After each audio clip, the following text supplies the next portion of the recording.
one day, they used to come where I worked, a lot of people in, to buy this little stuff and smuggle it over to Czechoslovakia, so smuggle it over to Romania. They didn't have anything. Hungary had more.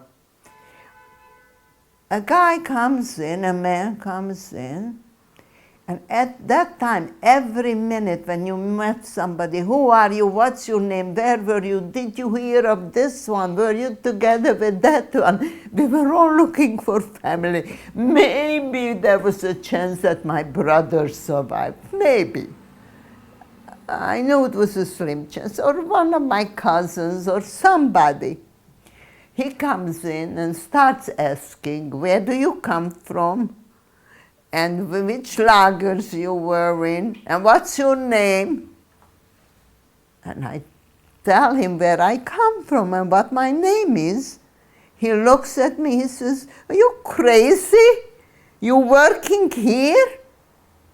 You have 2, 3 cousins who came back from Russia. One came back from the concentration camp and 2 came back from the concentration camp and 1 came back from Russia in Satmar, and they got back their home, the big house where they used to live, and all the girls and anybody who came home came to them and they feed them and they cook there and live there. And you, a cousin, has to stay here? Come on over. They will be happy to see you. I didn't know him. He said he was. He said, I have 3 cousins, 3 men. I was brought up different. I couldn't go on his word to meet 3 men. I maybe never knew him in my life. So I said, listen, I'm not going anywhere. This and this where I live. If they used to come to Budapest all the time. They used to come with their Russian trucks, bringing stuff over, smuggling trucks over and taking things over, because that's how people lived that time.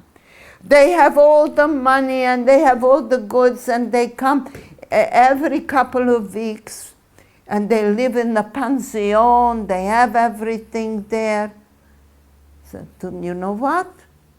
Tell them who I am and where I live. If they're interested, they should come up there. Sure enough, in a couple of weeks, my Ella nanny tells me that there were 2 guys looking for you. That was the time when I was going back to Újhely, and she told them to come back in 2-3 days when I'll be back.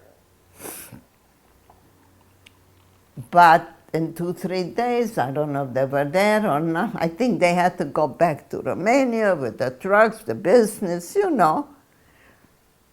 And about a couple of weeks later, 2 men shows up at the door looking for me. And they tell me who they are. You know who it was? My husband and my cousin. They came, it was a Friday morning. And when they saw me, they had already money and everything. And finally they found me. I should come and pack up and come into the pension.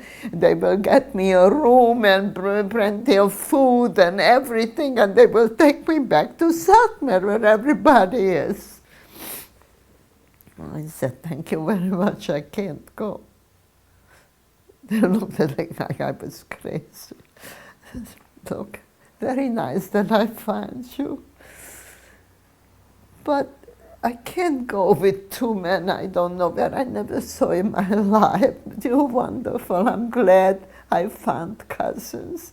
One was married to my cousin, and one was my cousin. My husband was married to Lajos's sister, who was my cousin, but from the other side. And Lajos, but I didn't know that. And I was 19 years old. I'm not going with two men to a pension. Are they crazy? I said, very sorry, I can't do that. I was brought up different. All right, and come Friday night for dinner, come eat with us. It's kosher here. Come Friday night. I said, I can't go Friday night. Why can't you come Friday night? We'll bring you back. I can't go out at night and two strange men should bring me home. I swear to you, that's how it was. Until finally, he told me, all right. I said, okay, Shabbos lunch, I will come. I know where it is, and I will come, and I have Shabbos lunch with you. She doesn't come Friday night, she'll come Shabbos lunch, and don't worry, and we will take care of you, and we will give you money and everything you want.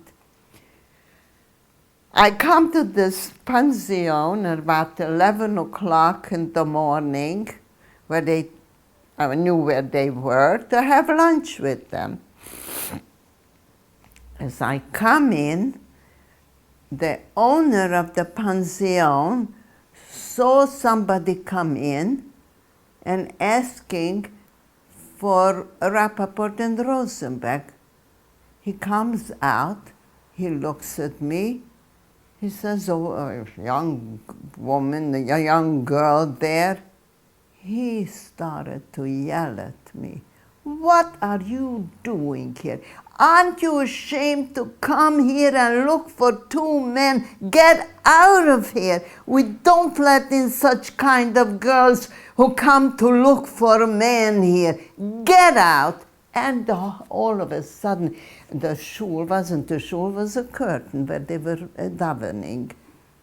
Elisha Rabbi hears a big commotion, and everybody runs out of the shul, and they see me crying, standing there, couldn't move. I thought that was it. The world came to an end as far as I'm concerned. I couldn't move. And finally, I tell them what happened.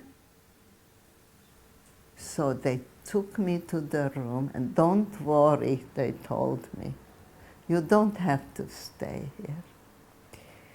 They went to there was another young man who used to work with them. They called him and said, listen, we're just going to our room to take off the talis twilin, and we're going with her. She's my cousin, and we're going with her, and I never want to stop into this place again. And you will go after Shabbos, pack up everything, and here is the address. We're going to be wait for you there. They came up to Elanini, never went back to the place. There was a hotel not far. They stayed in the hotel, and then they said, we're going to bring you everything, new dishes, food, and you will set up a kosher kitchen, and we will come here, and you will cook for us whenever we are here, and then if you want, you can come to supper with us. But we will give you everything what you need. Elanin and Julabachi also thought Mashiach came. All of a sudden, we had food, we had everything, because they were bringing in with these Russian cars, smuggled in everything. And they brought us new dishes, new pots, and I started a new household. We were happy. Elanini and Julabachi was happy. They were happy they found me, and I used to take care of them. They brought us plenty of food, and then my husband, who that time wasn't my husband, found a guy who used to make liquor and all kinds of things in Budapest in the good days. And suddenly found him And he came to my husband and said, Mr. Rappaport, I'm so happy you survived. Maybe we could put back again the liquor factory and everything and live again, make money. He says, you know what? You get me alcohol and I pay you for it, you will be happy. He was a rundown the guy, nothing, no money. He said, you just bring me, could you bring me alcohol? Oh, I can bring you all the alcohol, but I can't bring you anything else. Sugar was rationed, everything was rationed. But my husband was my husband with a Yiddish cup. He went to American embassy. He said, hello, anybody speaks Jewish here? There came a guy from New York, Brooklyn, New York. Sure. He said, would you like to have some coffee liqueur? Oh, we would love to have some. Give me the coffee and the sugar and I'll bring you liqueur as much as you want. He brought me the coffee and the sugar and the alcohol, and in the kitchen I was cooking, making coffee liqueur.